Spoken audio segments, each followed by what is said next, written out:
আল্লাহ পাক কোরআনের আয়াতগুলোকে তুলনা করেছেন আকাশের তারার সাথে। কিসের সাথে? আকাশের তারার সাথে। আকাশের তারা কি করে?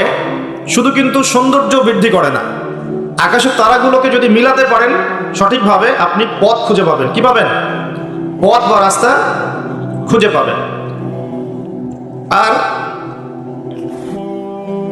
সমস্যা, যদি আপনি কোরআনের আয়াতগুলোকে মিলাতে পারেন, আকাশের তারা মিলালে যেমন পথ খুঁজে পাবেন, ঠিক একইভাবে কোরআনের আয়াতগুলোকে যদি মিলাতে পারেন তাহলে আপনি হেদায়েত খুঁজে পাবেন ইনশাআল্লাহ। তাহলে এখানে একটা মিল আছে না? এখন সূরা মুলক আল্লাহ রাতে তেলাওয়াত করতে বলছেন, আর রাতের বেলায় আপনি আকাশের তারা খুঁজে পাবেন। মিল পাচ্ছেন? আরো একটা মিল বলে দিই, সূরা মুলকের মধ্যে আল্লাহ পাক বলেছেন আকাশের তারা দেখতে। কি বলেছেন? আকাশের তারা তাকাতে বলেছেন। আকাশের দিকে তাকাও, আল্লাহর নিদর্শনগুলোর দিকে তাকাও, আসমানের তারাগুলোর দিকে তাকাও, দেখো এই সৃষ্টির মধ্যে তুমি কোনো রকম খুঁত খুঁজে পাও কিনা, কোনো ত্রুটি খুঁজে পাও কিনা। পাওয়া যাবে? তোমার দৃষ্টি বারবার ব্যর্থ হয়ে ফিরে আসবে, কিন্তু কোনো ত্রুটি তুমি খুঁজে পাবে না। দেখেন আল্লাহ পাক বলছেন কোরআনের আয়াতগুলো পথ দেখাবে, ঠিক যেমন আসমানের তারাগুলো পথ দেখায়। আবার আল্লাহ পাক রাতের বেলায় সূরা মুলক তেলাওয়াত করতে বলছেন, যেই সূরার মধ্যে তারা দেখার কথা আছে। মিল পাচ্ছেন? রাতের বেলা সূরা মুলক তেলাওয়াত করতে শেখেন, অথবা মুখস্থ করে ফেলেন। মুখস্থ করতে পারবেন না ইনশাআল্লাহ? কয়টা আয়াত এখানে? কয়টা আয়াত বলেন তো? 40টা। কয়টা? আস্তাগফিরুল্লাহ। কয়টা আয়াত? 30টা। কয়টা আয়াত? 30টা। নবীজি বলেছেন কোরআনে একটা সূরা আছে 30 আয়াতের। কত আয়াতের? 30 আয়াতের। এই 30 আয়াতের সূরা তার পাঠকের পক্ষে ঝগড়া করবে, আল্লাহ পাকের সাথে কথোপকথন করবে, বলবে যে আল্লাহ আমার পাঠকারীকে তুমি মাফ করে দাও, জোর দিবে। মানে এটা আল্লাহ পাকের ইচ্ছাতেই হবে, এবং আল্লাহ পাক তার কথা শুনবেন এবং তাকে মাফ করে দিবেন ইনশাআল্লাহ। তো এই সূরাটা মুখস্থ করা যাবে না ইনশাআল্লাহ? এই সূরার শেষে আরেকটা কথা আছে, পুরো সূরা বললে পুরো সূরা এই সূরা দিয়ে লেকচার শেষ হয়ে যাবে, এটা আরেকদিন বলবো ইনশাআল্লাহ। শেষের একটা কথা বলে দিই, এই সূরার শেষের দিকে একটা কথা আছে, কুল আরাআইতুম ইন আসবাহা মাআকুম গাওরান ফামা ইয়াতিকুম বিমাইন মাঈন। আল্লাহ পাক বলছেন তোমরা কি কখনো ভেবে দেখেছো যে যদি আল্লাহ পাক এই ভূগর্ভস্থ পানিটাকে নিচে নামিয়ে দেন, ভূগর্ভস্থ পানির স্তরটাকে নিচে নামিয়ে দেন, কোন সত্তা কি আছে যে তোমাকে সেই পানি এনে দিবে? আছে? এই আয়াত থেকে আমাদের একটা শিক্ষা আছে, একটু বলি শোনেন। শিক্ষাটা হচ্ছে আমরা এখন অপচয় খুব পটু, আমরা খুব অপচয় করি জিনিসপত্র। আমরা গ্যাস অপচয় করি, রাষ্ট্রের সম্পদ অপচয় করি, রাষ্ট্রের রাস্তাঘাট নিজের বাপ দাদার সম্পত্তি মনে করে নষ্ট করে ফেলি। সম্পত্তি কিন্তু আমার না, এটা রাষ্ট্রের, জনগণের। আপনি রাষ্ট্রের সম্পত্তি নষ্ট করতে পারেন না, আপনাকে কিন্তু জবাব দিতে হবে। এই যে রাস্তায় যাচ্ছেন, মনে করেন টোল দিতে হবে, বাইকটা টান দিয়ে টোল না দিয়ে চলে গেলেন, এই যে একটা চুরির অপরাধ হলো, প্রতারণা হলো আপনার, এটা হক ছিল রাষ্ট্রের, নষ্ট হয়ে যাবে। এভাবেই রাষ্ট্রের সম্পদগুলো নষ্ট হচ্ছে, অনেকেই করছে। এটা করা যাবে না। এই পানি অপচয় করছি আমরা, গ্যাস অপচয় করছি, কোনো কোনো ক্ষেত্রে আমরা আমাদের হায়াতও অপচয় করছি না? হায়াত অপচয় করছি না, সময় হায়াত অপচয় করছি, আমাদের যৌবন অপচয় করছি। অপচয়ের পটু একটা জাতিতে পরিণত হয়েছি আমরা। আল্লাহ মাফ করুক আমাদের। আল্লাহ পাক দেখেন, আল্লাহ পাক বলছেন পানির স্তর কিন্তু নিচে নেমে যেতে পারে। যদি নিচে নেমে যায়, আল্লাহ ছাড়া কে আছে পানি নিয়ে আসবে তোমাদের জন্য? এই পানি অপচয় করতে করতে করতে করতে এখন পানির স্তর নিচে নেমে গেছে অলরেডি। ঢাকা সহ বাংলাদেশের, ঢাকা স্পেশালি, এর পানির যে লেয়ার এটা নিচে নেমে যাচ্ছে দিন দিন। খবর আছে আপনার? সারা দিন, একদিন 24 ঘন্টায় পুরো ঢাকা শহরের প্রত্যেকটা বাথরুমে যত গ্যালন গ্যালন পানি অপচয় হয়, এগুলোকে সংরক্ষণ করা গেলে বাংলাদেশের পানির অপচয়, পানির কোনো সংকটই থাকতো না। এখন মনে হচ্ছে পানি তো অনেক, সমস্যা নাই, পানি চলে যেতে কয়দিন সময় লাগবে? নদীগুলো শুকিয়ে যাচ্ছে না? আগের মতো পানি আছে নদীতে? নদীগুলো শুকাচ্ছে না? অপচয় এমন একটা কাজ, যখন একটা জাতি অপচয় করে তখন তাদের উপর থেকে বরকতটা উঠে যায়। কি উঠে যায়? বরকত। আমরা অপচয়টা বন্ধ করে দিই, আল্লাহ তৌফিক দান করুন। আমাদের অপচয়টা দেখাচ্ছে, একটু দেখেন। আমরা মাশাআল্লাহ মসজিদে যাই, গিয়ে মাশাআল্লাহ আমরা ট্যাপটা ছাড়ি, আর যার ইমানের জোর যত বেশি তার ট্যাপের স্পিডও মাশাআল্লাহ তত বেশি। ঠিক আছে, পানি পড়তে থাকে দেদারসে, এক বালতি পানি দিয়ে আমরা ওযু করি, এক বালতি পানি দিয়ে আমরা একজন ওযু করি। খেয়াল করে দেখেন, এখন যদি মসজিদে নামাজ পড়তে আসে 500 জন মুসল্লি, 500 বালতি পানি খরচ করে ফেলেছে। ওমর রাদিয়াল্লাহু আনহুর যুগ হলে এই মুসল্লিরা মাইর খেত, ওমর রাদিয়াল্লাহু আনহু যুগটা থাকলে এখন এই মুসল্লিদেরকে পিটানো হতো, ওখানে প্রশাসন থাকতো কতটুকু পানি খরচ করতো দেখার জন্য। এটা কি অপচয় মনে হচ্ছে না আপনার কাছে? এক বালতি পানি দিয়ে রাসূল সাল্লাল্লাহু আলাইহি ওয়াসাল্লাম এক বালতিরও কম পানিতে গোসল করতেন। সহিহ বুখারী পড়ে দেখেন, নবী সাল্লাল্লাহু আলাইহি ওয়াসাল্লাম এক বালতিরও কম পানি দিয়ে গোসল করতেন। আর আমরা ওযুই করি এক বালতি পানি লাগে, আধা বালতি পানি লাগে। আর এই শহরগুলোতে যে শাওয়ার ছেড়ে দিলাম, ব্যাস পড়ছে পানি 1 লিটার, 10 লিটার, 15 লিটার, 20 লিটার গোসল করতেছে। আর মহিলা ঢুকলে তো কথাই নাই, 40-50 লিটার পানিও চলে যেতে পারে। এই যে পানির অপচয়, এটা লেকচারে বলবো ভাবছিলাম, সুযোগ পাচ্ছিলাম না, আজকে মনে পড়েছে বলে দিলাম যে পানির অপচয় করেন না। আল্লাহ পাক কিন্তু পানির নিয়ামত নিয়ে নিতে পারেন, পানির স্তর নিচে নেমে যেতে পারে, কিন্তু আল্লাহ পাক আমাদেরকে বোঝার তৌফিক দান করুন। শুধু পানি না, কোনো সম্পত্তিরই অপচয় করবেন না, ব্যক্তিগতও না, রাষ্ট্রেরও না। সম্পত্তি সঞ্চয় করার চেষ্টা করেন ইনশাআল্লাহ, তাহলে সামনের যে দিনগুলো আসবে কঠিন, ওই সময় ইনশাআল্লাহ লাভ হবে আমাদের। কঠিন দিন যে সামনে আসছে, এটা কি বিশ্বাস করেন না? বিশ্বাস করার দরকার নাই, যখন আসবে তখন বুঝেন। এখন শোনেন, যুবক ভাইদেরকে বলছিলাম এবং যুবতীদেরকেও বলছি, স্পেশালি ইয়াং জেনারেশন বেশি, তোমাদেরকে বলছি, আল্লাহ পাকের এখানে দুইটা কথা আছে। একটা কথা, রাসূলের আদেশ যা যা আছে মানতে হবে, নিষেধ যা যা করেছেন বর্জন করতে হবে। স্টার্ট করেন ঘুম থেকে, ঘুমানোর সময় আপনি সূরা মুলক পড়েন। সূরা মুলক তেলাওয়াত করতে হলে কোরআন তেলাওয়াত করার আগে শিখতে হবে, তাই তো? সবাই জানি তো ইনশাআল্লাহ? কোরআন তেলাওয়াত করা জানি? কনফিডেন্স নাই? কোরআন তেলাওয়াত করা জানেন না? আল্লাহ সবাইকে তৌফিক দেখ। আজকের মাহফিল সার্থক হবে যদি একটা ওয়াদা করে বাসায় যান, এই ওয়াদাটা পূরণ করতে পারেন, আজকের এই মাহফিল সফল করবেন। আগামী মার্চ মাসের মনে হয় 20-25 তারিখের দিক থেকে সম্ভবত রমজান শুরু হবে, ঠিক আছে?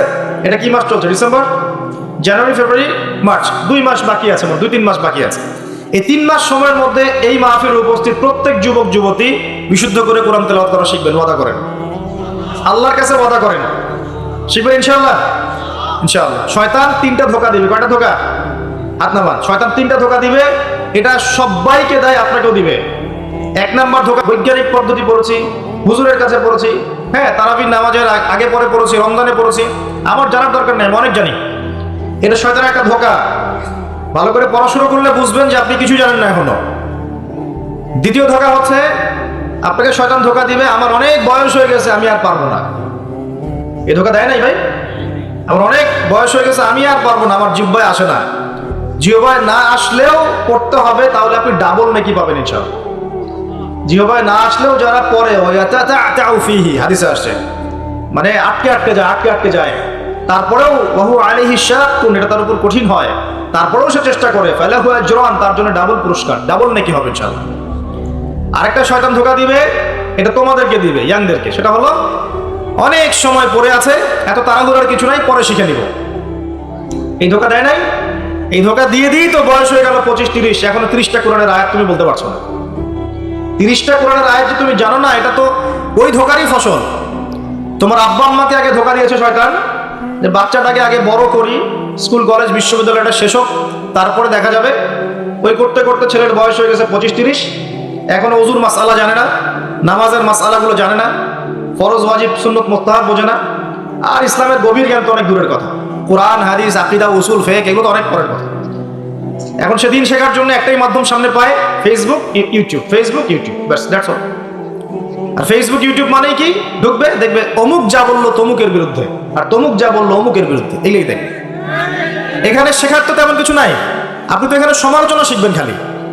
এখানে শিখবেন কিভাবে ওয়াজ মাহফিলে উঠে কাউকে তুচ্ছ তাচ্ছিল্য করতে হয়। আপনি শিখছেন এখানে কিভাবে একজন আরেকজনকে গালি দিচ্ছে, কিভাবে একদল আরেকদলকে গালি দিচ্ছে, কিভাবে এ তার বিরুদ্ধে বলছে, ও তার বিরুদ্ধে, এগুলো তো শিখছেন আপনি। তাহলে সঠিক শিক্ষা পাবেন কোথায়? এখানে ঈমান রিচার্জ করবেন, সঠিক শিক্ষাটা পাবেন কোথায়? আপনাকে তো আলেম ওলামার কাছে সোহবতে যেতে হবে তো, এবং সিলেবাস ভিত্তিক পড়াশোনা করতে হবে তো। নাহলে শুধু এই ইন্টারনেটে ঢুকলে আপনি বিভ্রান্ত হয়ে যাবেন। ইন্টারনেট একটা ফিতনার জায়গা এখন, এটাকে মাধ্যম বানাতে পারেন আপনি, আপনি সহযোগে মাধ্যম বানাতে পারেন, কিন্তু একমাত্র মাধ্যম বানালেই সমস্যা আছে, আপনি শেষ, তখন সমস্যা হয়ে যাবে আপনার।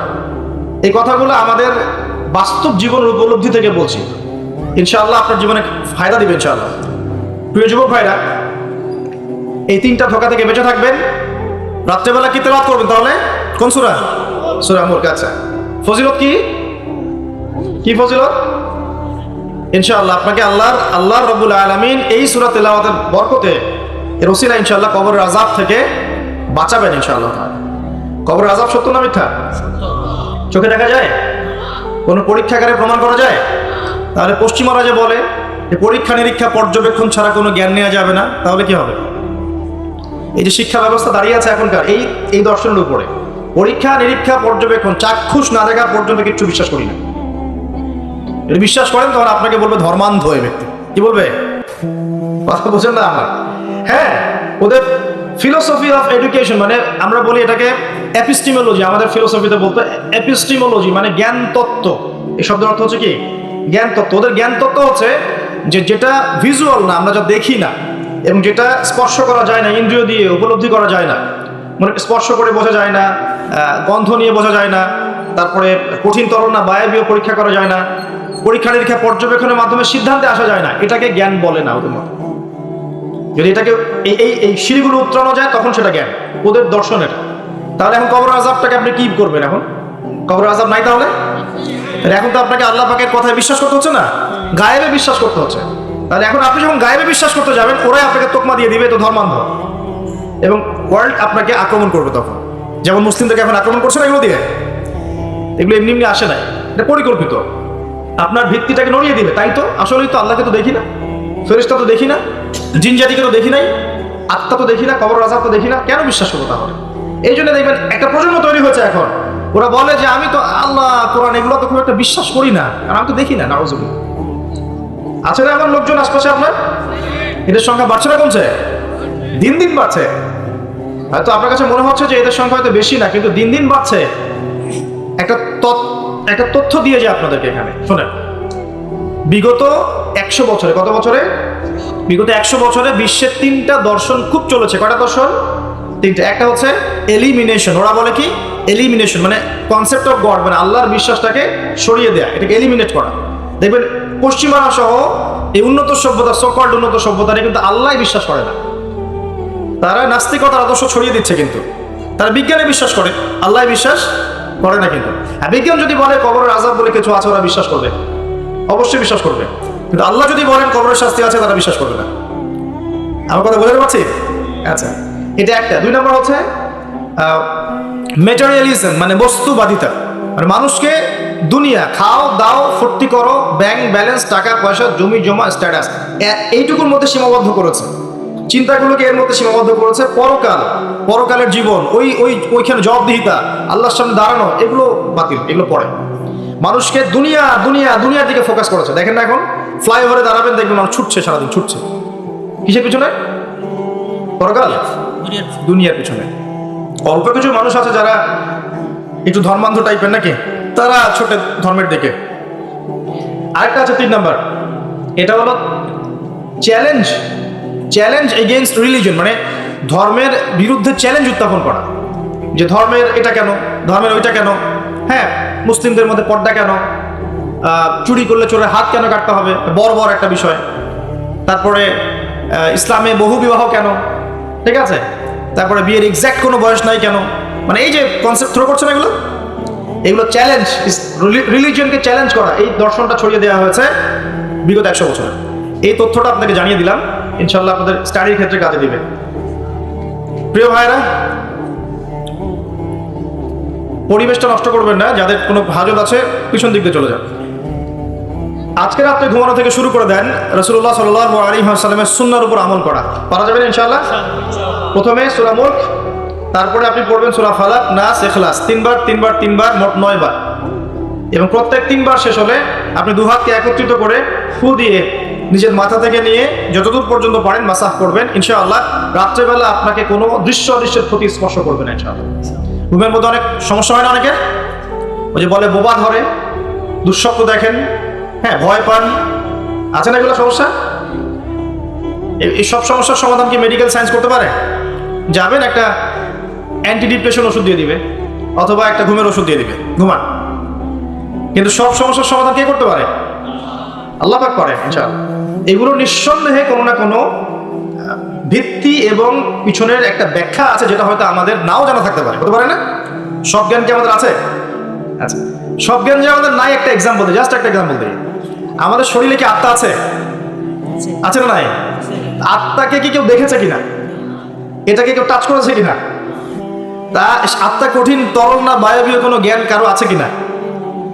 এখন একজন মানুষ মৃত, একজন মানুষ জীবিত, উভয়ের মাঝখানে পার্থক্যটাই তো হচ্ছে আত্মা। একজন মানুষ মৃত, তার মধ্যে আত্মাটা নাই, আর যে মানুষটা জীবিত তার মধ্যে কি আছে? রূহ বা আত্মা আছে। আল্লাহ পাক এই সম্পর্কে কি বলছেন? আল্লাহ বলছেন সূরা বনী ইসরাঈলে, ইয়াসআলুনাকা আনির রূহ, হে নবী তারা তোমাকে রূহ বা আত্মা সম্পর্কে জিজ্ঞেস করে। কুলির রূহ মিন আমরি রব্বি, তুমি বলে দাও হে নবী, রূহ হচ্ছে তোমার রবের একটা আদেশ মাত্র। কি একটা আদেশ? আদেশে এসেছে, আদেশে চলে যাবে, কোনো কারণ লাগে নাকি? আমরা কারণ ব্যাখ্যা করতে চাই, এটাকে বলে কার্যকারণ তত্ত্ব। প্রত্যেকটা কাজের পিছনে একটা কারণ ব্যাখ্যা করি। হ্যাঁ, এটা কেন হলো এই কারণে, এটা কেন হলো এই কারণে, এটাকে বলে কার্যকারণ তত্ত্ব। আল্লাহ পাকের হুকুমে মানুষ যে মারা যাচ্ছে, এর পিছনে কোনো কারণ লাগে নাকি? এই যে একটা মানুষ হাঁটছে হাঁটছে ডেড, কারণ আমরা বলে দিলাম হৃদযন্ত্রের ক্রিয়া বন্ধ হয়ে মারা গেছে, এই তো এই কথা তো। ক্রিয়াটা বন্ধ হলো কিভাবে? ভালোই তো ছিল, হঠাৎ করে কি হলো? কার হুকুমে হলো? এটা কোনো হুকুমটা তো নাই। এই কনসেপ্টটাই তো বিশ্বাস করছে না। তো রূহ বলে কিছু একটা আছে না, এই রূহের কি ব্যাখ্যা আমি করতে পারবো? এই জ্ঞান কি আমার আছে?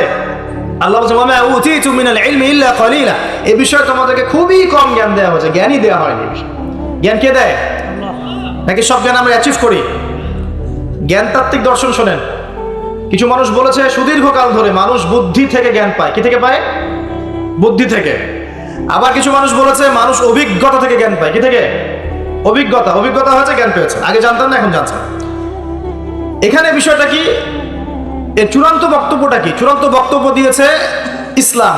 ইসলাম বলছে ওয়াকুলিল হক, ওয়াকুলিল হাক্কু মির রাব্বিকুম, হক বা সত্য রবের পক্ষ থেকে আসে।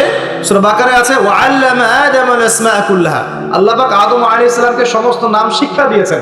সূরা আলাতে আছে আল্লামাল ইনসান মা লাম ইয়ালাম, মানুষকে সেই জ্ঞান শিক্ষা দিয়েছেন যা মানুষ জানতো না। জ্ঞানকে শিক্ষা দিয়েছেন, জ্ঞানকে শিক্ষা দিয়েছেন। তাহলে জ্ঞান কার পক্ষ থেকে আসে? এখানে একটা কথা মনে রাখবেন, আপনার যদি অনেক বড় ডিগ্রি সার্টিফিকেট থাকে, যদি হৃদয়টা পরিচ্ছন্ন না হয়, হৃদয়ে নূর না থাকে, আল্লাহর মারিফত বসিরা না থাকে, তাহলে কিন্তু আল্লাহর পক্ষ থেকে জ্ঞান পাওয়া খুব ডিফিকাল্ট। আপনি কাগজের কিছু জ্ঞান পেতে পারেন, তথ্য পেতে পারেন, ইনফরমেশন পেতে পারেন, প্রকৃত জ্ঞান পাওয়া খুব টাফ আছে। আল্লাহ পাক বোঝার তৌফিক দান করুন। সূরা ফালাক নাস ক্লাস পড়বেন, সূরা মুলক পড়বেন, ওযু করার কথা বলেছি। এর পাশাপাশি আপনি সূরা কাফিরুন পড়বেন। কোন সূরা? কাফিরুন। কোনটা বলেন তো? কাফিরুন। প্রথম লাইন কি? কুল ইয়া আইয়ুহাল কাফিরুন। মাশাআল্লাহ। আচ্ছা, এই সূরাটা ফজিলত আছে। যদি আপনি প্রত্যেক রাতে সূরা কাফিরুন পড়েন ঘুমানোর আগে, ইনশাআল্লাহ তাআলা আল্লাহ পাক আপনাকে আমাকে শিরকের পাপ থেকে বাঁচিয়ে রাখবেন ইনশাআল্লাহ। কিসের পাপ? শিরকের পাপ কি সবচেয়ে বড় পাপ না ছোট পাপ? বড় পাপ। একটা হাদিস বলে দেই, ইনশাআল্লাহ যথেষ্ট হবে। রাসূলুল্লাহ সাল্লাল্লাহু আলাইহি ওয়াসাল্লামকে আল্লাহ পাক একটা ওয়াদা করেছেন। কি ওয়াদা করেছেন? আল্লাহ পাক বলছেন মেরাজের রাতে, হে নবী মুহাম্মদ সাল্লাল্লাহু আলাইহি ওয়াসাল্লাম, তোমার উম্মতের মধ্যে কোনো ব্যক্তি যদি, তোমার উম্মতের মধ্যে যে কোনো ব্যক্তি যদি আসমান জমিন সমান পাপ নিয়ে আমার সামনে হাজির হয়, কিন্তু আমার সাথে কাউকে শরিক করেনি, শিরকের পাপ নাই, আমি আল্লাহ তার সামনে আসমান জমিন সমান গুনাহ, আসমান জমিন সমান ক্ষমা নিয়ে হাজির হব। কথা কি বুঝতে পারছেন? অনেক পাপ করেছেন আপনি, পাপের শেষ নাই, কিন্তু আপনি শিরকের পাপ করেন নাই। ইনশাআল্লাহ একদিন না একদিন আপনি জান্নাতে যাবেন ইনশাআল্লাহ। আল্লাহ পাক সমস্ত পাপ মাফ করতে পারেন, কোন পাপ ছাড়া? শিরক। তওবা করলে এখনই মাফ করতে পারেন ইনশাআল্লাহ। তো এই শিরকের পাপ থেকে আপনাকে বাঁচাবে কোন সূরা? সূরা কাফিরুন। তেলাওয়াত করেন, দেখবেন শিরক আপনি চিনে ফেলবেন ইনশাআল্লাহ, সেখান থেকে আপনি দূরে থাকতে পারবেন ইনশাআল্লাহ। আর শিরক থেকে বাঁচার জন্য একটা কিতাব আমি সাজেস্ট করেছি অনেকবার, কিতাবুত তাওহীদ। কোন কিতাব? কিতাবুত তাওহীদ। এর শারাহ বা ব্যাখ্যা আছে, অনেকগুলো প্রকাশনা থেকে বের হয়েছে, কিনতে পারেন। বাংলায় অনুবাদ করা আছে, বইটা পড়তে পারেন। তবে বইটা একটু কঠিন, অনেকে হয়তো বুঝতে পারবেন না সবকিছু। যেটাই বুঝবেন না, স্থানীয় বড় আলেম যিনি আছেন, হকপন্থী আলেম, তার কাছে গিয়ে জিজ্ঞাসা করবেন। একা একা পণ্ডিত হতে যাবেন না, একা একা পণ্ডিত হয়ে গেলে সমস্যা। ওই যে এক শ্রেণী বের হয়ে গেছে যে কোরআন মানলেই হবে, হাদিস মানার কোনো দরকার নেই, আছে না? হ্যাঁ, এই যে বেশি পণ্ডিত এখানে কোরআনের দলিলকে অগ্রাহ্য করলো। আল্লাহ যে বলছেন রাসূল যা দিয়েছেন নাও, রাসূলের দেওয়াগুলো পাবো কোথায়? রাসূল যা দিয়েছেন সেগুলো কি কোরআনে আছে নাকি? রাসূল যেগুলো দিয়েছেন ওগুলো কোথায় আছে? রাসূল যেগুলো থেকে নিষেধ করেছেন ওগুলো কোরআনে আছে নাকি? রাসূল যেগুলো নিষেধ করেছেন কোথায় আছে? তাহলে এই অংশটুকু বাদ দিয়ে কোরআন মানা যাবে নাকি? তার মানে হচ্ছে আমি কোরআনটাই তো মানলাম না, তাহলে আমি কোরআনটাই মানিনি আসলে। তো এই যে সমস্যা, নিজে বেশি পণ্ডিত হতে গেলে প্রবলেম আছে। ওলামায়ে কেরামের সাথে সম্পর্ক রাখতে হবে। আর কোন ওলামায়ে কেরামের সাথে সম্পর্ক রাখবে? যাদের সকালের ফতোয়া দুপুরের একটা পিটানিতে রাত্রে চেঞ্জ হয়ে যায়। সকালে একটা ফতোয়া দিয়েছে, ওই ফতোয়া দেওয়ার কারণে দুপুরে একটা মাইর খাইছে, রাত্রেবেলা সেই ফতোয়া চেঞ্জ, হকপন্থী হয়ে গেল। এমন বহু আছে, মানে এমন কিছু মতাদর্শ নিয়ে চলে যেগুলো নিয়ে চললে জীবনে কোনো বাধা বিপত্তির অবকাশ নাই, সারা জীবন দাওয়াতি কাজ করে যাবে, কেউ একটু শব্দও করবে না তার বিরুদ্ধে। রাসূলুল্লাহ সাল্লাল্লাহু আলাইহি ওয়াসাল্লামকে 23 বছরে এত মার খেতে হইলো কেন? তাহলে আমাকে একটা প্রশ্নের উত্তর দেন। লা ইলাহা ইল্লাল্লাহ এর দাওয়াত তো নবী সাল্লাল্লাহু আলাইহি ওয়াসাল্লামও দিয়েছেন, আর আমিও দিচ্ছি, আপনিও দিচ্ছেন। রাসূলুল্লাহ সাল্লাল্লাহু আলাইহি ওয়াসাল্লামের উপরে এত বাধা বিপত্তি, নির্যাতন, নিপীড়ন নেমে আসে, আর আপনার ঘরে এত এত এত অর্থ সম্পদ করিয়ে আসতেছে, ঘটনাটা কোথায়? তাহলে এই লা ইলাহা ইল্লাল্লাহ গুলোর মধ্যে নিশ্চয়ই পার্থক্য দেখা যাচ্ছে। কথা বলে বোঝেন না? যেই লা ইলাহা ইল্লাল্লাহ এর দাওয়াত দেওয়ার জন্য নবী সাল্লাল্লাহু আলাইহি ওয়াসাল্লামকে গালি খেতে হয়েছে 15টা। কয়টা বলেন? 15টা গালি খেতে হয়েছে। আর রাহিবুল মাকতুম বই পড়ে দেখেন, যেই লা ইলাহা ইল্লাল্লাহ এর দাওয়াত দেওয়ার কারণে রাসূলকে 16 বার হত্যা করার চেষ্টা করা হয়েছে। কতবার? পড়েন, সিরাতের বই পাবেন। মক্কা বিজয়ের সময় তাওয়াফ করার সময়ও তাকে হত্যার চেষ্টা করা হয়েছে। যেই লা ইলাহা ইল্লাল্লাহ দাওয়াত দেওয়ার জন্য নবী সাল্লাল্লাহু আলাইহি ওয়াসাল্লামের ঘাড়ে উটের নাড়ি ভুঁড়ি চাপিয়ে দেওয়া হয়েছে, দেশান্তরিত করা হয়েছে, তায়েফের মানুষ ইটপাটকেল নিক্ষেপ করেছে, রক্ত ঝরেছে। সেই একই লা ইলাহা ইল্লাল্লাহের দাওয়াত দেওয়ার পরে আমার ঘরে বিলিয়ন বিলিয়ন ডলার আসতেছে। সমস্যা কোথায়? তাহলে সমস্যা কোন জায়গায়? নিঃসন্দেহে উভয় লা ইলাহা ইল্লাল্লাহের মধ্যে পার্থক্য আছে। হ্যাঁ, আমি এমন লা ইলাহা ইল্লাল্লাহের দাওয়াত দিচ্ছি যে দাওয়াত দিলে কোনো সমস্যা নাই, আমি সব তরকারিতেই চলবো, পার পেয়ে যাবো ইনশাআল্লাহ। আর যদি হকপন্থী লা ইলাহা ইল্লাল্লাহের দাওয়াত দিতে যান তাহলে সমস্যা আছে। আল্লাহ রাব্বুল আলামিন আমাদেরকে সৎ কাজের আদেশের সাথে সাথে অসৎ কাজে নিষেধ করার তৌফিক দান করুন। আমিন। বিশ্বাস করেন নবী সাল্লাল্লাহু আলাইহি ওয়াসাল্লাম যদি সারা জীবন বলতেন সুবহানাল্লাহ পড়লে এত নেকি হয়, আলহামদুলিল্লাহ পড়লে এত নেকি হয়, আল্লাহু আকবার পড়লে এত নেকি হয়, কোনো সমস্যা হওয়ার কথা ছিল না। নবী সাল্লাল্লাহু আলাইহি ওয়াসাল্লামকে প্রস্তাব দেওয়া হচ্ছে, তুমি যে আল্লাহর ইবাদত করো সেই আল্লাহর ইবাদত আমরা করব, পাশাপাশি আমরা আমাদের লাত উজ্জা মানাতেরও ইবাদত করব। হবে কি? নবী সাল্লাল্লাহু আলাইহি ওয়াসাল্লাম বলছেন, জি না, হবে না। কুলু লা ইলাহা ইল্লাল্লাহ তুফলিহুন। লা ইলাহা ইল্লাল্লাহ বলে সমস্ত বাতিল ইলাহকে অ্যাভয়েড করতে হবে, এলিমিনেট করতে হবে, তারপর হবে মুসলিম। এখন আপনি 5 ওয়াক্ত নামাজও পড়বেন মাশাআল্লাহ, এদিকে সুদও খাবেন, আপনি রমজান মাসে সাওমও রাখবেন মাশাআল্লাহ, আপনি ঘুষও নেবেন, আপনি এদিকে দান সদকাও করবেন, আবার যাকাতও দিবেন না, এদিকে মাশাআল্লাহ আপনি তাহাজ্জুদ পড়বেন, পর্দা মানবেন না, হ্যাঁ, এদিকে আপনি তাসবিহ তাহলিল করছেন, হজ উমরা করছেন বছর বছর, এদিকে দুর্নীতিও করবেন, অন্যের সম্পদ আত্মসাৎও করবেন। এই লা ইলাহা ইল্লাল্লাহ তো আল্লাহর রাসূল শিখান না, শিখাইছেন? উদখুলু ফিস সিলমি কাফা মানে কি? তোমরা পরিপূর্ণরূপে ইসলামে কি করো? প্রবেশ করো। এখন ইসলামে পরিপূর্ণ প্রবেশ মানে কি? নামাজও করবেন, সুদও খাবেন, আর এদিকে রোজাও রাখবেন, ঘুষও খাবেন, এদিকে হজ উমরা করবেন, বোনের সম্পত্তি মেরে খাবেন। এগুলো কি লা ইলাহা ইল্লাল্লাহ শিক্ষা? মনে রাখবেন, লা ইলাহা ইল্লাল্লাহ এর হকপন্থী ওলামায়ে কেরাম যারা, সোহবতে গিয়ে পরে দিন শিখবেন ইনশাআল্লাহ। পারবেন না?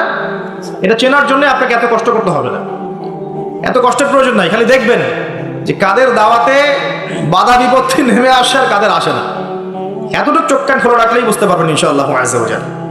এই জন্য একজন মজলুম বলেছিলেন যে তাকে মৃত্যুর সময় বলা হচ্ছে কালিমা পড়েন।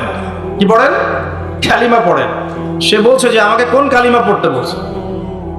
যে কালিমা তোমরা পড়ছো সেই কালিমা পড়ার পর তোমাদের রুটি রুজির ব্যবস্থা হচ্ছে, আর আমি যে কালিমাটা পড়েছি এই কালিমার জন্য তুমি এসেছো আমার গলায় আজকে ফাঁসির কাষ্ট চলা। এই হচ্ছে অবস্থা। প্রিয় ভাইরা, দুনিয়ার জীবনটা চূড়ান্ত নয়, এখানে সফল হতে হলে একটা আয়াতেই যথেষ্ট আপনার জন্য। আজকে রাসূল যা দিয়েছেন নিয়ে নেন, যা দেন নাই ছেড়ে দেন, যা নিষেধ করেছেন ছেড়ে দেন, ব্যাস, আর কিচ্ছু করতে হবে। ঘুমানো থেকে শুরু করেছি আপনার জন্য, আমি একটু গুছিয়ে দিব আপনাকে সারাদিন, তারপর শেষ করে দিব। এবার আপনি ডান পাশে কাত হচ্ছেন, হয়ে বলবেন আল্লাহুম্মা বিইসমিকা আমুতু ওয়া আহইয়া।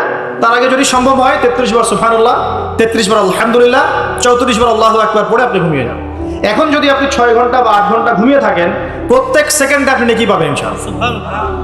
কেন নেকি পাবেন? কারণ আপনি আপনার আদর্শ মতো ঘুমান নাই, আপনি রাসূলুল্লাহ সাল্লাল্লাহু আলাইহি ওয়াসাল্লামের আদর্শ মতো ঘুমিয়েছেন, মুহাম্মদ রাসূলুল্লাহর উপর আমল করেছেন।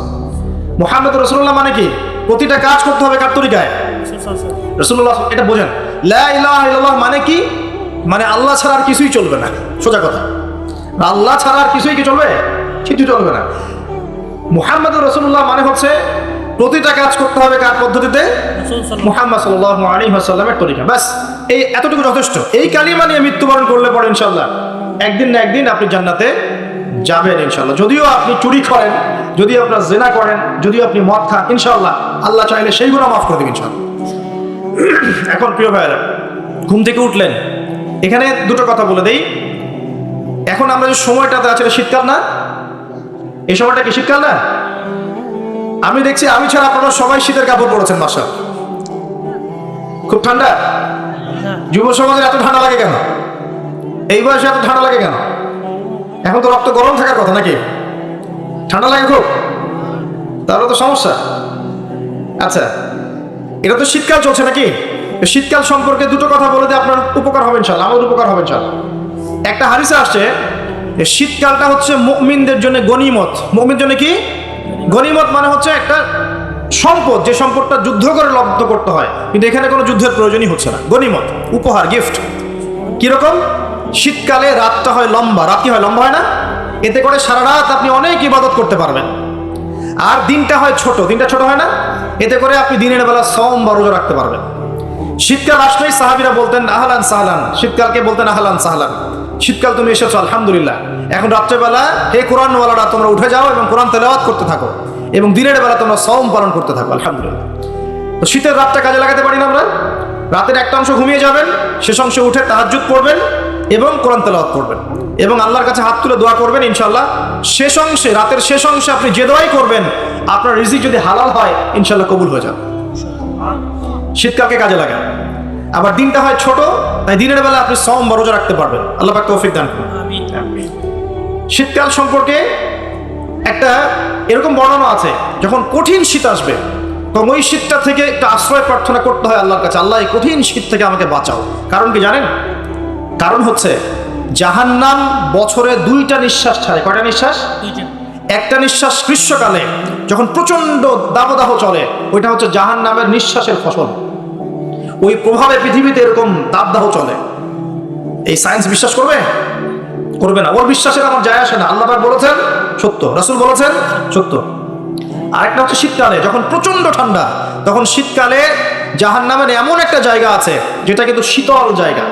জাহান্নামের পুরো জায়গাটাই কিন্তু আগুন নয়, এমনও জায়গা আছে যেটা কি খুব শীতল। ওই শীতল অংশ শ্বাস ছাড়লে এই যে পৃথিবীতে সেই এই শীতের একটা প্রভাব চলে আসে, প্রচন্ড ঠান্ডার শৈত্য প্রভাব চলে আসে। এটা হয়তো অনেকে বিশ্বাস করবে না, মনে করবে যে ধর্মান্ধ কথাবার্তা। হাদিসে আছে নবী সাল্লাল্লাহু আলাইহি ওয়াসাল্লাম বলেছেন, কে সত্যবাদী? এই পুরো সভ্যতা না রাসূল সাল্লাল্লাহু আলাইহি ওয়াসাল্লাম? এই বিশ্বের সমস্ত মানুষ সত্যবাদী বেশি না আল্লাহ রাসূল বেশি সত্যবাদী? বাস, আর কোনো দরকার আছে কথা? শীতকালটা কাজে লাগাই। এই শীতকালে আমি একটা আমল বলে দিই প্রিয় ভাইরা। শীতকালে নবী সাল্লাল্লাহু আলাইহি ওয়াসাল্লাম এই যে তাহাজ্জুদ পড়তে উৎসাহিত করেছেন, সওম রাখতে উৎসাহিত করেছেন এবং সাহাবীরা কোরআন তেলাওয়াত করতে উৎসাহিত করেছেন। একটা হাদিস আছে, তিনটা কাজ মানুষের গোনার একটা বড় বড় অংশকে মিটিয়ে দিবে। 1 নম্বর কাজ হচ্ছে সংকটকালীন অবস্থায় দান। মানে আপনার দান করার এখন সামর্থ্য খুব কম, টাকা পয়সার টানা হেঁচড়া আছে, এখন আপনি দান করছেন, এই দানের বিনিময়ে আল্লাহ পাক গুনাহ আপনার মাফ করে দিবেন ইনশাআল্লাহ। 2 নম্বরটা হচ্ছে যে কঠিন গরম পড়েছে, এই গরমের দিনে আপনি রোজা রেখেছেন, তৃষ্ণার্ত থেকেছেন, এই গরমে রোজা রাখার কারণে আপনার গুনাহ মাফ হয়ে যাবে ইনশাআল্লাহ। আরেকটা কাজ হচ্ছে প্রচন্ড শীতকাল, এই যে এখন শীতকাল পড়ছে, এই শীতকালে আপনি ঠান্ডা পানিতে ওযু করছেন কষ্ট করে, এই ওযুর বদৌলতে আপনার গুনাহগুলো মাফ হয়ে যাবে ইনশাআল্লাহ। এই 3টা কাজ শীতকালে পাওয়া যাচ্ছে না? 3 নম্বর কাজটা শীতকালে পাওয়া যাচ্ছে না, যে শীতের সময় পূর্ণাঙ্গ রূপে ওযু করলে আপনার গুনাহগুলো মাফ হয়ে যাবে ইনশাআল্লাহ। তো শীতকালে মাশাআল্লাহ আমাদের ওয়াজ মাহফিলগুলো হবে, ওয়াজ মাহফিলগুলোতে অ্যাটেন্ড করবেন, ঈমান রিচার্জ করবেন, রাতের বেলা তাহাজ্জুদ পড়বেন ইনশাআল্লাহ। তাড়াতাড়ি ঘুমিয়ে যাবেন যাতে করে শেষ রাতে আপনি উঠতে পারেন। রাতটা লম্বা হবে, একটা অংশে কোরআন তেলাওয়াত করবেন, একটা অংশে দোয়া করবেন ইনশাআল্লাহ তাআলা। আল্লাহ পাক দুনিয়া আখিরাতের যত হাজত আপনার পূর্ণ করে দিবেন ইনশাআল্লাহ। আর দিনের বেলা সম্ভব হলে সওম রাখবেন। আরেকটা কাজ আমাদের করা উচিত, এটা আমি মাহফিলের মাধ্যমে অ্যানাউন্স করছি। আমাদের উচিত শীতকালে আশপাশে যে দরিদ্র শীতার্থ মানুষগুলো আছে, স্পেশালি গ্রামাঞ্চলে, দেশের উত্তরাঞ্চলে কিন্তু প্রচুর শীত পড়ে, এরকম বিভিন্ন অঞ্চলে কিন্তু প্রচুর শীতার্ত মানুষ আছেন। এই শীতার্ত মানুষদের জন্য সামর্থ্যবানদের উচিত হবে শীত বস্ত্রের ব্যবস্থা করা, কম্বল হোক, অন্যান্য গরম কাপড় হোক, এগুলোর ব্যবস্থা করে বিভিন্ন ফাউন্ডেশন বা সংগঠন বা পলিটিক্যাল অ্যাসোসিয়েশন বা মসজিদ মাদ্রাসা এগুলোর উদ্যোগে এই শীত বস্ত্রগুলো মানুষের মাঝে বিতরণ করার চেষ্টা করতে হবে ইনশাআল্লাহ তাআলা। পারা যাবে না ইনশাআল্লাহ? আমরাও নিয়াত করছি ইনশাআল্লাহ এই শীতে আমরা পুরো বাংলাদেশ ব্যাপী আমাদের সামর্থ্য অনুযায়ী মানুষের সাদাকাগুলোকে কালেক্ট করে আমরা শীত বস্ত্র বিতরণ করবো ইনশাআল্লাহ তাআলা। এবং আমরা রিকোয়েস্ট করবো আপনাদের দানের হাতটাকে প্রশস্ত করতে। তবে মনে রাখবেন, কখনো যদি দেখেন যে আমার নামে বা আমাদের ফেসবুক আইডি ইউজ করে, পোস্টকে ইউজ করে কেউ দান সদকা চাচ্ছে, এনশিওর না হওয়া পর্যন্ত কেউ দান করবেন না। এরকম প্রচুর প্রতারক ফ্রড বের হয়েছে যারা আমাদের নাম ইউজ করে কিন্তু মানুষের কাছে টাকা পয়সা চাওয়ার চেষ্টা করছে। আমি কখনো মানুষের সামনে এভাবে কোনো প্রজেক্টের জন্য টাকা পয়সা চাই না। যদি চাই এইভাবে জনসমক্ষে এসে বলবো যে এই প্রজেক্টের জন্য চাচ্ছি। মানে এখন যেটা বললাম, ইনশাআল্লাহ শীতকালে আমরা শীত বস্ত্র বিতরণ করব। যার যার সামর্থ্য আছে আমাদের অফিসিয়াল পেজে আমাদের সব নাম্বারগুলো, অ্যাকাউন্ট নাম্বারগুলো দেওয়া হবে, সেখানে আপনারা পাঠাবেন, আমরা বিতরণ করবো ইনশাআল্লাহ। এবং সেটা সম্পূর্ণ আমার নিজের তত্ত্বাবধানে চলবে ইনশাআল্লাহ তাআলা। এখন এই কাজগুলো শুধু আমরা করবো না, আপনারাও করবেন। বিভিন্ন সংগঠন থেকে করবেন, আপনাদের মসজিদ থেকে করবেন, মাদ্রাসা থেকে করবেন, পলিটিক্যাল অ্যাসোসিয়েশন থেকে করবেন, ধর্মীয় সংগঠনগুলো থেকে করবেন। এতে করে কি হবে জানেন? নবী সাল্লাল্লাহু আলাইহি ওয়াসাল্লাম বলেছেন, আপনি যদি কোনো বান্দা যদি অন্য মুসলিম ভাইয়ের কোনো হাজত প্রয়োজন পূরণ করে দেয়, আল্লাহ রাব্বুল আলামিন কিয়ামতের মাঠে তার হাজত পূরণ করে দিবেন ইনশাআল্লাহ। অন্য বর্ণনায় আছে দুনিয়া এবং আখিরাতে আল্লাহ পাক তার হাজত পূরণ করে দিবেন ইনশাআল্লাহ। একটা হাদিসে এসেছে, একজন বান্দা যতক্ষণ মুসলিম ভাইয়ের প্রয়োজন পূরণ করে, আল্লাহ রাব্বুল আলামিন ততক্ষণ পর্যন্ত তার প্রয়োজন পূরণ করে থাকেন।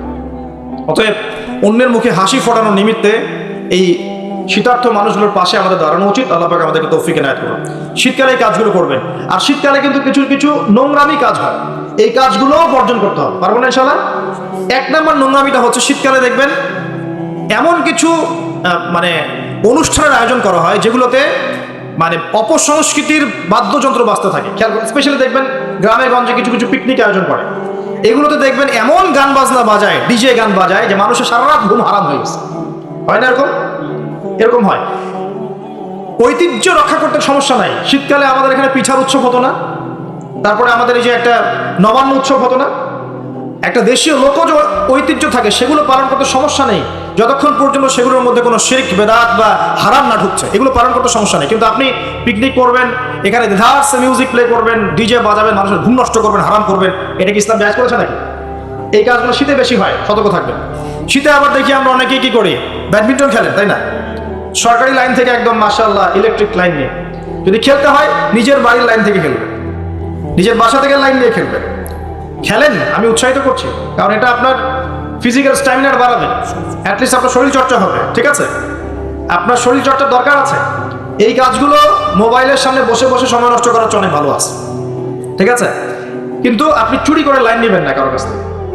তারপর শীতকালে দেখবেন কি হয়, বেশি বেশি মাদকের আসর বসে শীতকালে। ঠান্ডা তো, শীতকালে বেশি বেশি মাদক দ্রব্যের আসর বসে, খেয়াল করে দেখবেন। এগুলো থেকে আমার যুব সমাজকে বাঁচাতে হবে। শীতকালে জেনা বেড়ে যায়, কিন্তু শীতকালে দেখবেন জেনা বেড়ে যায়, এটা একটা অ্যাডাল্ট ওয়ার্ড, কিন্তু আপনি বুঝবেন শীতকালে এগুলো বেড়ে যায়। আল্লাহ পাক এই যুব সমাজকে জেনা থেকে বাঁচিয়ে রাখুন। শীতকালে দেখবেন কনসার্ট বাড়ে, কিছু কনসার্ট বাড়ে না, মিউজিক্যাল কনসার্ট বাড়ে। দেখবেন মানুষ স্টেজে উঠে একদম কি লাফালাফি শুরু করে, কি মিউজিকগুলো প্লে করে, মানুষকে উন্মাদনার মধ্যে রেখে দেয়, এবং হাজারে না লক্ষ লক্ষ যুবক সেই কনসার্টগুলোতে যায়। এগুলো থেকে বেঁচে থাকবেন, বরং প্রয়োজনে ওয়াজ মাহফিলগুলোতে এসে ইমানকে রিচার্জ করেন। আল্লাহ পাক তৌফিক এনায়েত করুন। আমরা শীতকালটাকে মূল্যায়ন করি, হায়াতটাকে মূল্যায়ন করি। ইনশাআল্লাহ তাআলা এই শীত আমাদের জীবনে বরকত নিয়ে আসবে ইনশাআল্লাহ। এবং আল্লাহ রাব্বুল আলামিন এর ওসিলায় আমাদের গুনাহগুলো মাফ করবেন, বেশি বেশি নেক আমলের তৌফিক দিবেন, যাতে করে পরকালটা সুন্দর হয় ইনশাআল্লাহ। আল্লাহ রাব্বুল আলামিন সবাইকে তৌফিক এনায়েত করুন, আমিন। প্রিয় ভাইরা, এভাবে আপনি রাতটা পার করলেন, দিনের বেলা এবার সকালে ঘুম থেকে উঠলেন, উঠে আপনি কি করবেন? নিজের মন গড়া পদ্ধতিতে উঠে বাথরুমে চলে যাবেন, নাকি একটু দোয়া কালাম পড়বেন?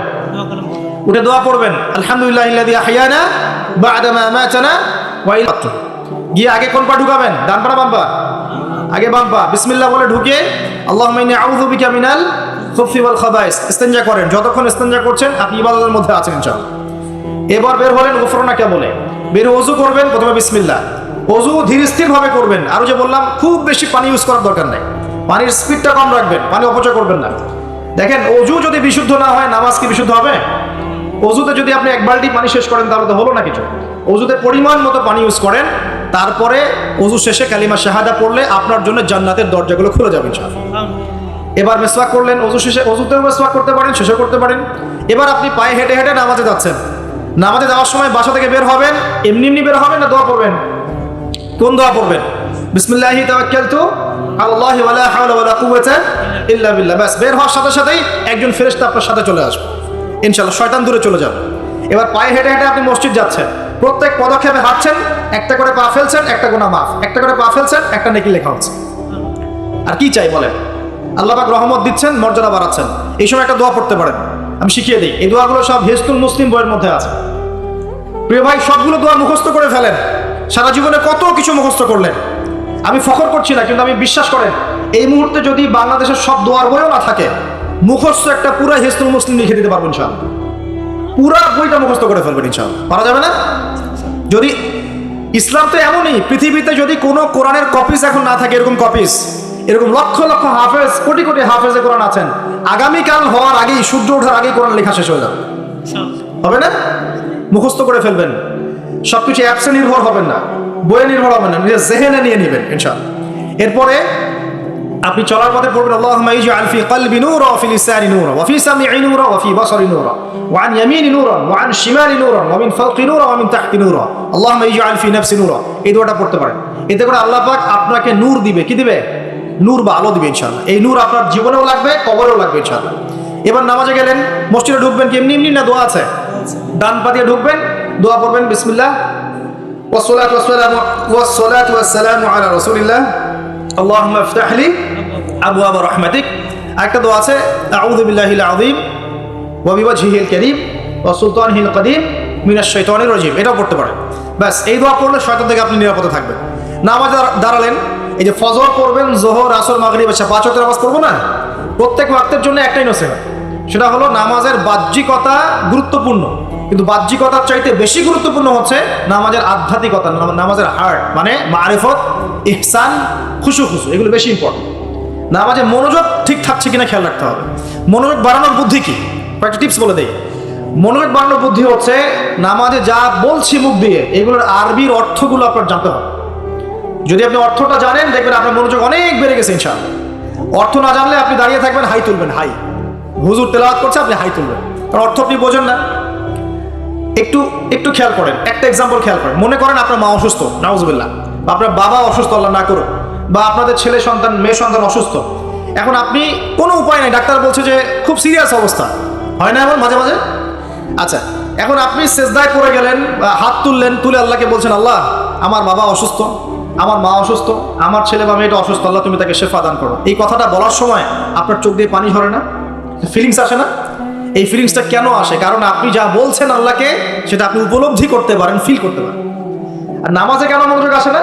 কারণ নামাজ আমি যা করছি এটা তো আমি ফিলই করতে পারি না, আমি তো এই ভাষাটাই বুঝি না, অর্থই জানি না, কেমন করে ফিল করব? এই জন্যই বলি কোরআনের অর্থ জানার দরকার নাই। অর্থগুলো না জানলে তো পরে আপনি মনোযোগ পাবেন না, তো ইহসান পাবেন না। তো এই জন্য নামাজে মনোযোগ বাড়ানোর প্রধান শর্ত হচ্ছে অর্থটা বোঝার চেষ্টা করতে হবে। কি পড়ছি সূরা ফাতিহায়, কি পড়ছি রুকুতে, কি পড়ছি সেজদায়, হ্যাঁ কি পড়ছি আমি তাশাহুদ, দরুদে, দোয়া, মাসুরায়, অর্থ জানতে হবে। এবং সেজদায় বেশি বেশি দোয়া করার চেষ্টা করবেন। নামাজ তাড়াহুড়া 3G 4G 5G তে যাবেন না, রিল্যাক্সে নামাজ পড়বে, ইতমিনানের সাথে। জীবনে যত নামাজ পড়েছি, নামাজ সবচেয়ে সেরা নামাজ পড়েছি আমি ব্যক্তিগতভাবে বলছি, আমার জীবনে মক্কায় আর মদিনায়। নামাজ পড়লে দেখবেন মনে হবে যে আপনি মানে অন্য একটা জগতে চলে গেছেন। মাশা, এত চমৎকার তিলাওয়াত, এত খুশু, বিনয়, নম্রতা, রিল্যাক্স, ধীর স্থির ভাবে 2 রাকাত ফজরের নামাজ পড়াচ্ছে, মাশাআল্লাহ 15 মিনিট 20 মিনিট সময় লাগছে। এবং তিলাওয়াত হচ্ছে, চোখ দিয়ে পানি না ঝরে যাবেই না, কারণ আপনি ফিল করবেন এই যে মদিনায় আমি দাঁড়িয়ে নামাজ পড়ছি, এখানেই তো কোরআন নাজিল হয়েছে। এই যে মক্কায় নামাজ পড়ছি, এখানেই কোরআন নাজিল হয়েছে, এই আয়াতগুলো এখানেই নাজিল হয়েছে। ফিল করতে হবে। তো এখন নামাজ যারা পড়াই, আমরা ইমাম সাহেব আছি, আমি রিকোয়েস্ট করবো যে নামাজটাকে একটু রিল্যাক্সের সাথে, খুশুর সাথে পড়াই।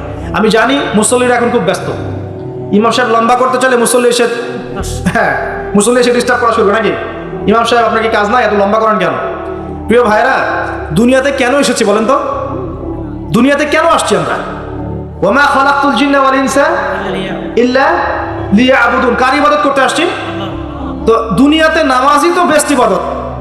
তো এই ইবাদত করতে এত সময় হচ্ছে না, তাহলে দুনিয়াতে আসলাম কেন? দুনিয়া থেকে আমি শুধু বউ বাচ্চা সন্তান সন্ততি আর ব্যবসা বাণিজ্য করতে আসছি? আল্লাহ পাক তো পাঠিয়েছেনই আমাকে ইবাদত করার জন্য, তাহলে আমি ইবাদতে এত তাড়াহুড়া কেন? রিল্যাক্স থাকে। আল্লাহ পাক তৌফিক দান করুন। এইভাবে 5 ওয়াক্ত নামাজ পড়বেন, আল্লাহ পাক তৌফিক দেন। আর নামাজের কিছু বাহ্যিক মাসআলা আছে, এই মাসআলাগুলোকে নিয়ে কিছু ইখতিলাফ চলে আসছে দীর্ঘদিন থেকে। এই ইখতিলাফগুলোতে গিয়ে উম্মাহকে বিভক্ত করবেন না আল্লাহর ওয়াস্তে। যে যেটার উপর আমল করছেন আল্লাহর ওয়াস্তে করেন, কিন্তু এক ভাই আরেক ভাইয়ের সাথে গোশত কামড়াকামড়ি করেন না। কথা কি বুঝতে পারছেন? এগুলো ইখতিলাফি মাসআলা, ফিকহি মাসআলা, উলামায়ে কেরামের মধ্যে ইখতিলাফ দীর্ঘদিন থেকে ছিল, থাকবে। যে যার মতো আমল করছেন করতে থাকেন, যেটা আপনার কাছে বেশি সহি মনে হচ্ছে, যেটা আপনার কাছে বেশি গ্রহণযোগ্য দলিল মনে হচ্ছে, আপনি সেটার উপর আমল করেন, কোনো সমস্যা নেই। কিন্তু এই ইস্যুগুলোকে কেন্দ্র করে মসজিদগুলোকে ভাগ করে করে উম্মাহকে বিভক্ত করেন না। এতে কাফের মুশরিক মুনাফিকরা হাসে, আমাদেরকে দেখে, ওরা আমাদেরকে দেখে হাসে, দেখো কি জাতি, কি কি বিষয় নিয়ে উম্মাহকে বিভক্ত করে নিজেরাই আপসে বিভক্ত হয়ে গেছে। একটা বিভক্ত জাতিকে শাসন করা সহজ না ঐক্যবদ্ধ জাতিকে শাসন করা সহজ? বলেন। এখন আমরা তো বিভক্ত না ঐক্যবদ্ধ? সুবহানাল্লাহ। কাফের মুশরিকদের মধ্যে যদি 100টার মধ্যে 90টা বিষয়ে দ্বিমত থাকে, একটা বিষয় ঐক্যমত যে মুসলিমদের সাথে, মুসলিমদেরকে ডমিনেট করতে হবে, মুসলিমদেরকে মানে ডিঙ্গিয়ে উপরে যেতে হবে, ওরা একমত, মাশাআল্লাহ, ওরা ঐক্যবদ্ধ। আর আমাদের মধ্যে যদি দেখেন আপনি যে 90টা বিষয় আমরা একমত, এই 4টা 5টা 6টা বিষয় আমরা দ্বিমত, ওই কয়েকটা বিষয় যথেষ্ট উম্মাহকে বিভক্ত করে ফেলার জন্য। তাহলে আমরা নিশ্চয়ই দূরদর্শিতা সম্পন্ন জাতি হলাম। আল্লাহ পাক জানি না আমাদের কবে বোধোদয় দিবেন, আর দোয়া করি আল্লাহ পাক এমন প্রজন্ম যেন নিয়ে আসেন যারা স্মার্ট হয়, বিচক্ষণ হয়, উম্মাহকে ঐক্যবদ্ধ করতে পারে। আমি যদি আমাদের দ্বারা না হয়, না হোক, আল্লাহ পাক এমন প্রজন্ম নিয়ে আসুক যেই প্রজন্ম আল্লাহ রাব্বুল আলামিনের জমিনে উম্মাহকে ঐক্যবদ্ধ করে উম্মাহকে এগিয়ে নিয়ে যাবে ইনশাআল্লাহ। প্রিয় ভাইরা, এভাবে নামাজ শেষ করেন। এখন নামাজের পর কি চলে যাবেন? জিকির আজগার আছে, তাসবিহ তাহলিল আছে, কুরআন তেলাওয়াত করতে পারেন। প্রয়োজন হলে বা সম্ভব হলে আপনি ইশরাকের নামাজ পড়তে পারেন। একটা কবুল হজ, একটা কবুল উমরার নেকি পাবেন ইনশাআল্লাহ। এরপরে আপনি প্রয়োজনে চাষতের নামাজ পড়তে পারেন। এখন নাস্তা খাবেন, নাস্তা খাওয়ার সময় কি মন গড়া ভাবে খাবেন নাকি রাসূলের পদ্ধতিতে খাবেন? রাসূলুল্লাহ সাল্লাল্লাহু আলাইহি ওয়াসাল্লামের মতো করে খান। 3 ভাগ খাবেন, 1 ভাগ খাবার, 1 ভাগ পানি, 1 ভাগ ফাঁকা। এবং খাবার আগে বিসমিল্লাহ, শেষে আলহামদুলিল্লাহ। খাওয়াটাও কি হবে তখন? ইবাদত। এভাবে আপনি পড়াশোনা করবেন। এরপরে স্কুলে যাবেন বা কলেজে যাবেন বা বিশ্ববিদ্যালয়ে যাবেন বা আপনার চাকরি ক্ষেত্রে যাবেন, ব্যবসা ক্ষেত্রে যাবেন, বিভিন্ন জায়গায় চলে যাবো আমরা। এখন কি নামাজ তো পড়লাম রাসূলের মতো, তাহাজ্জুদ পড়লাম রাসূলের মতো, ওযু ইস্তেঞ্জা খাবার খেলাম রাসূলের মতো। এখন কি আমি অর্থনৈতিক জীবনে গিয়ে রাসূলের খেলাফ চলবো? আমি কি শিক্ষা ক্ষেত্রে গিয়ে রাসূলের খেলাফ চলবো? আমি কি পরিবারে এসে এখন রাসূলের আদর্শের বিরুদ্ধে চলবো? তাহলে কি আমি পরিপূর্ণ মুসলিম হতে পারবো? তাহলে সমাধান কি? ব্যবসা করতে গিয়েছেন, এখানে ব্যবসার সুন্নত আছে, মাপে কম দিতে পারবেন না, পণ্যে ভেজাল মিশাতে পারবেন না, কাউকে ঠকাতে পারবেন না, ঠিক আছে, মজুদদারি করতে পারবেন না, আপনি কৃত্রিম সংকট তৈরি করতে পারবেন না, ব্যবসার মূলনীতি মেনে চলবেন, ইনশাল্লাহ আপনি এখানেও নেকি পাবেন ইনশাল্লাহ। বরং সৎ ব্যবসায়ী হলে পরে আপনি নবীদের সাথে হাসর করতে পারবেন ইনশাল্লাহ। চাকরি করতে গিয়েছেন, এখন কি ফাঁকি দিবেন কাজে? এখানে কি ঘুষ দিবেন? এখানে কি আপনি সুদ খাবেন? এখানে কি আপনি দুর্নীতি করবেন? এখানে আপনার চয়েস, আপনি যদি করেন ক্ষতিগ্রস্ত হবেন। ইবাদত বন্দেগীর জীবনে আপনি মুসলিম হলেও এই ক্ষেত্রে কিন্তু আপনি পরিপূর্ণ মুসলিম হতে পারছেন না। আবার যদি সমাজে যান, এখানে কি আপনি কি মন গড়া সব কাজ করবেন, মন গড়া বিধান প্রয়োগ করবেন? এটা কিন্তু আপনার চয়েস। কিন্তু যদি আপনি করে ফেলেন, তাহলে ওই ক্ষেত্রে আপনি পরিপূর্ণ মুসলিম হতে পারলেন না। এভাবে জীবনের প্রত্যেকটা ক্ষেত্রে যদি আমরা রাসূলের আদর্শ মেনে চলি, অটোমেটিকলি সমাজে শান্তি, শৃঙ্খলা, স্থিতিশীলতা চলে আসবে ইনশাআল্লাহ। এবং শুধুমাত্র যুব সমাজ নয়, আমাদের প্রবীণরা, মা বোনরা, আমাদের আগামী প্রজন্ম এবং চলমান যে প্রজন্ম চলছে, সকলেই উপকৃত হবে ইনশাআল্লাহ।